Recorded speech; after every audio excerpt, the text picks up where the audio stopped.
الرحمن الرحيم.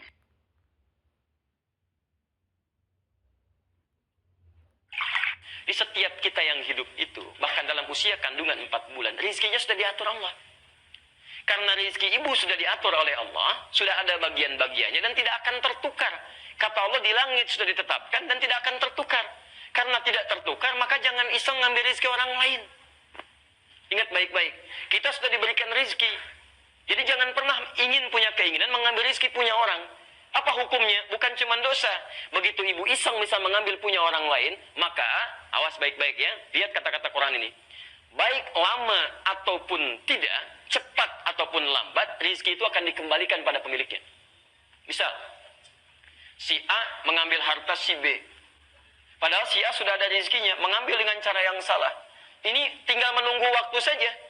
Tinggal tunggu waktu, cuman iseng itu bikin capek. Bikin capek. Kalau tidak cepat, lambat pasti akan kembali. Ya, si A ngambil punya si B misalnya. Kalau ketahuan, seketika dikembalikan. Bisa dia ambil belum ketahuan, merasanya belum ketahuan, tapi satu saat kata Allah akan dikembalikan kepada pemiliknya, diungkap lagi. Kalau tidak saat di dunia, ketahuan, ada yang diinvestasikan, ada beli ini, beli itu, begitu ketahuan, kena pasal TPPU namanya.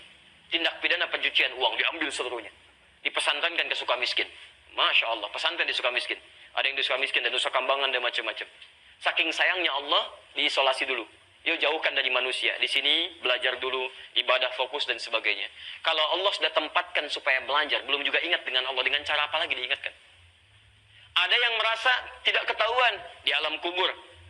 Ada yang kemudian belum diungkap di akhirat. Jadi kalau ada seseorang mencoba mengambil harta orang lain, nanti di akhirat akan dikembalikan dalam bentuk pahala. Misal, si Fulan ngambil harta si B, sendal misalnya. Dicuri. Di dunia tidak diungkap, di akhirat ini akan dibalikan. Tapi hukum akhirat tidak akan mengembalikan sendalnya. Karena sendal tidak ikut ke akhirat. Silakan cek. Ibu jangankan akhirat, alam kubur aja nggak ikut. Tuh handphone ibu yang bagus-bagus, yang dipakai bunyi macam-macam, maaf ya, itu ketika meninggal, handphonenya nggak akan ikut. Silakan cek. Masuk alam kubur aja enggak? Tolong ya, ini handphone terbaik saya. Kalau meninggal, kuburkan bersama handphonenya. Kalau kangen, miss call aja. Masya Allah. Nggak bisa.